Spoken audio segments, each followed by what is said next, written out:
Okay, another exciting week. Um, I wish I had something to report regarding this lawsuit that went on.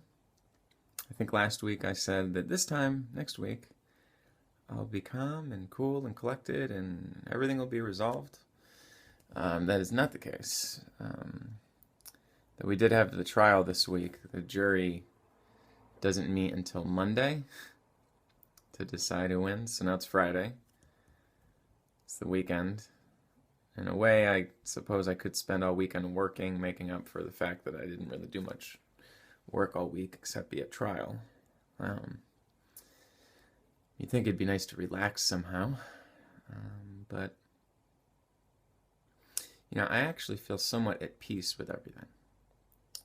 I learned a lot this week about court system and trials and the process and the system. And, I got to plead my case. They got to plead theirs. I feel like I make a lot of good points. They had one or two points that were good, and it stung to be in there seeing them, but uh, the whole idea of the jury is that you've got to get, me being the one accusing them of, mistreating me, I guess you'd say, violating a contract, an agreement. There has to be 9 out of 12 jurors that agree with me for me to win. So 9 out of 12 is a hard number to hit, I think. I don't know. I mean, there's a part of me that thinks it should be 12 out of 12, but you don't know what. No, that I should be able to get 12 out of 12, not that it should be 12 out of 12. But I don't know. I mean, I'm sort of at peace with it. And the engineer from the company, so it was from the opposition, the head engineer is the guy who's there, not the CEO. And I feel like I've got along well with him, and there was a moment, we don't talk really, not that we haven't talked in a long time, but right during the case, we said hi and shook hands. But so on Tuesday they picked the jury, and the lawyers did their opening statements, and then Wednesday was pretty much an entire day of me sitting on the stand, being asked questions and all this in front of everybody. And I thought that went pretty well. And then yesterday, the guy who was the head of the company, took the stand and kind of told their side of the story. And then when we broke for lunch one time, the way we were seated, in order for him to leave the stand and get out of the courtroom, he had to walk by me. Or, I mean, he had to kind of sneak behind me or something like that, depending on how you perspective. And as he went by me, he whispered to me, "Sorry, pal." And there was three. I was like, wow, this one thing this guy said, his tone was pretty neutral, depending on your perspective. And I was like, okay, did he just say sorry, pal? Because he was as excuse me, he was kind of sneaking by me, because it was a sort of a tight corner. Was he saying sorry, pal, excuse me? Was he saying sorry, pal, hey, sorry, pal, we're about to kick your ass in this trial? Or was he saying sorry, pal, I didn't realize that all this shit had happened to you? And not that it's in, I mean, I could ask him afterwards what he meant, but it felt to me like he was seeing everything that went on and realizing that, damn, dude, you got fucked in this deal. And even when he was on the stand, he said something along the lines of, that if he was me, he would be wicked pissed, I mean, there was lots of different people involved in this deal. It's not like it's me versus him as a person. He just represents the company right now to go against me. So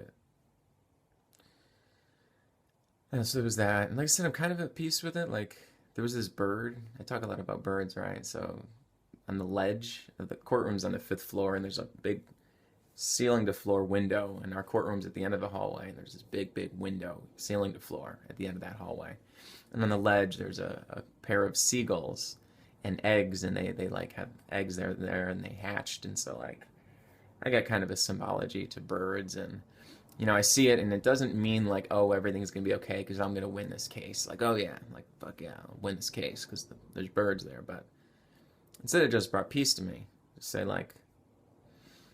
Might win, might lose. In either case, everything will be all right.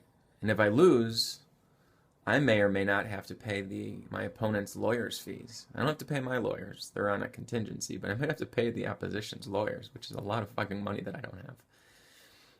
And if I win, that doesn't mean that someone just writes me a check. Then somehow we've got to actually go through the process of trying to collect the money, which is not easy, and the company's struggling. Doesn't even mean they'll have the money.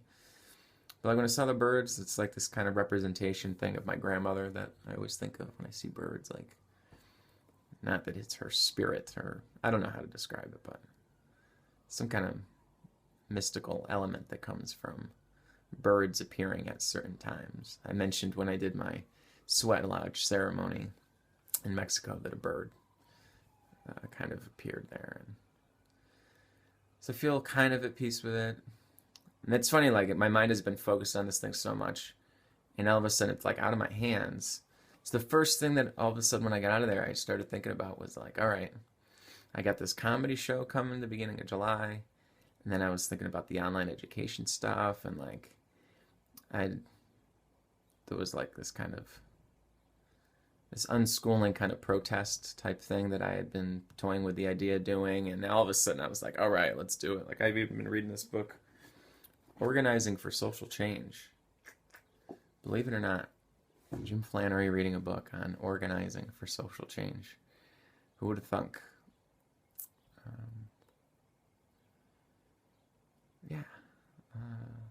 Medications haven't changed. I'm going to talk to my doctor next week. The kind of plan was to get through the trial and then talk about reducing them. And this week, like, actually, in terms of meds, like, I wasn't super stressed or freaking out or anything this week, but I did get very little. I had to be up at 6 a.m. each day. That's fucking early for me, 3 days in a row. So I thought last night about bumping up the medication last night to get like really strong sleep and then sleeping in today and stuff. But I was like, okay, well, maybe I can do this peacefully. Like, things are relaxed now. And it actually worked out. I didn't need to take it. I didn't need to take extra anything last night. I did sleep fucking forever. That's fine. But I did think, like, okay, maybe I should up for one night the dosage. And that's kind of the way I'd like to have the medications be. It doesn't mean I want to never take one for the rest of my life. It'd be nice to have a container of them. So if there was any, like, extreme circumstances going on and I felt like I needed, like, immediate sleep, or like if I was able to do it in an emergency situation, it's different. But I don't like the idea that I'm on them every fucking day of my life, especially when I'm, like, coerced or forced through kind of legal tricks to have me on them. It's different, Okay, I think that's enough. See you next week.